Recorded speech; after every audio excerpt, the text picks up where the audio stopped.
Hello and welcome to English for Consultants. My name is Miriam, and if you're new here, welcome. And before we get started, please do subscribe to the channel. This is the first YouTube channel for non-native English-speaking consultants, and it deals with helping you improve your English consulting communication skills. Today, I'll be talking about verbal communication strategies that will help you as a non-native consultant succeed at work and at life. So as a consultant, a great part of your work is communication, and your communication abilities and strategies impact your success as a consultant. Everything is shaped by the way we communicate with those around us, and any breakdowns in communication can have far-reaching consequences, especially in your career. However, if we have great communication strategies, techniques, and great skills, this can result in a lot of success. So let's talk a little bit about how communication works and what communication is. Now, according to the Merriam-Webster Dictionary, the definition of communication is a process by which information is exchanged between individuals through a common system of symbols, signs, or behavior. Basically, what this means is that it's the process through which we share information, ideas, but also intentions with each other. We've got three types of communication. Today we'll be talking about verbal communication, but the three types are verbal, written communication, and nonverbal communication. So verbal communication is the way we speak and our ability to change register. Changing register means being able to switch the way that you communicate between whether you are in a formal setting or in a casual setting, and also according to the audience that is in front of you. Written communication deals with our emails, our social media, the presentations that you create, the pitches that you create. And being able to communicate well through all of these things is very vital to your job. And lastly, we have nonverbal communication, or sometimes called behavioral communication, which is also quite important, and it changes from culture to culture. Now, this type of communication includes things like gestures, it includes things like facial expressions, our appearance, the way we move, the way we make eye contact, or sometimes even the way that we avoid eye contact. Before we get into verbal communication strategies, I'd like to talk about some communication mistakes that are very, very common.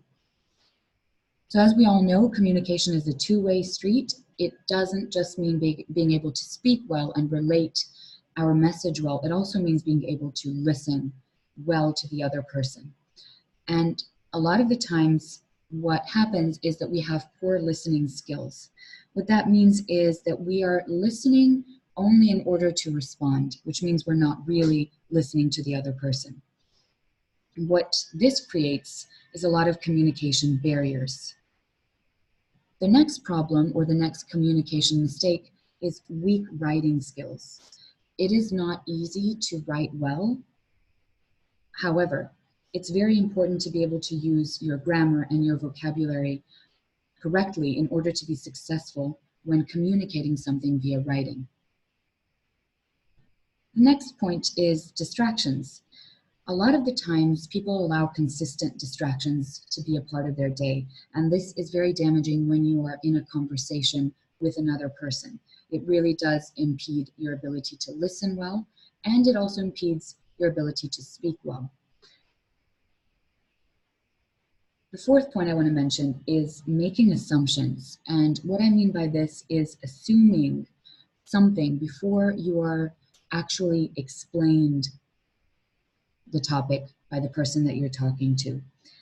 So what happens when we make assumptions is we omit vital information because we're assuming that the person who's speaking to us is on the same page as us, when that might not be the case. And the last mistake is practicing passive communication. Now, passive communication means withholding information, but on a more emotional level. So being reluctant to share things that might be a little bit uncomfortable.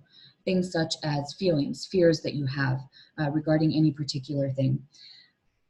All right, so these are some of the common communication mistakes. I'd just like to outline them before we jump into our verbal communication strategies. Now, I've got a couple of strategies here, and the first one is to practice active listening. Now, active listening is actually focusing on the other person's point of view and not thinking about what you want to say as soon as that person has finished speaking. Many people practice passive listening, and we want to switch to active listening. So this means don't focus on what you want to say in a conversation, but actually and fully listen to what your conversation partner is saying. What this will do is it will definitely show that you have respect for this person. This person will feel very appreciated. And then the consequence of that is that you'll be able to give a sensible response. You'll be able to be on point when you actually do speak. The second point is removing any and all distractions. Technology is a wonderful thing, but it can also be a huge distraction for all of us. So something that we can do is definitely remove our cell phones, not even have them visible on the table when you're talking to someone. A lot of people believe that if we put them face down, that helps, but it actually doesn't. It's been proven that it doesn't. So removing your cell phone is something great that you can do. A problem that people have while they're talking to others is typing on the computer or paying attention to any incoming messages or notifications that are coming to their cell phones or their computers. So instead of doing that, put away all of these distractions, because what this can do is it can be a literal time saver. It will save you a lot of time later. The reason being is that you'll be able to more easily recall what happened in that conversation, what your conversation partner was saying. The third point or strategy is to be aware of your emotions and to express your emotions. A lot of the times in conversations with clients, with superiors, there are situations where we tend to have difficult emotions. And it's really important to actually recognize that you have them and then express them verbally.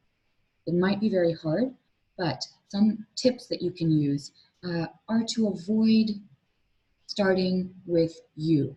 So rather than put the blame on the other person, you make me feel upset, or you are really upsetting me, or you aren't listening to me.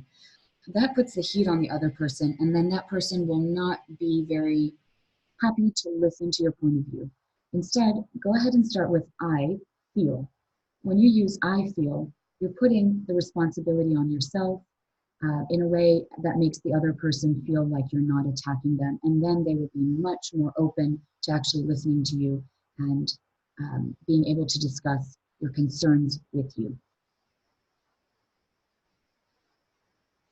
All right, our fourth tip is to prepare for difficult conversations ahead of time. So if you know that you have a difficult conversation coming up at work, or a difficult meeting, a difficult presentation, whatever it is, of course you all know this, but I want to reiterate that practice is really your best friend here. You can practice by yourself, of course, but a better technique is to practice by using a friend and having that friend pretend to be your interlocutor in the upcoming conversation or meeting. Now, what this does is basically it removes the stress from you, because you've basically created the environment of that conversation or meeting or presentation at your home or in your office. So you've already gone through it. It's kind of the feeling of been there, done that. And once you take the stress off of yourself and you've gone through this difficult conversation with a friend or a difficult presentation, you will feel a lot more confident and prepared to actually go into the real thing. And lastly is enrolling in a public speaking course.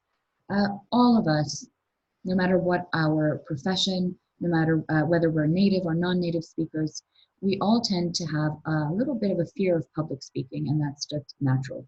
For those of you who don't, congratulations, I'm very happy for you. But for those of you who do, and that is the majority, enroll in a public speaking course, or better yet, start your own group.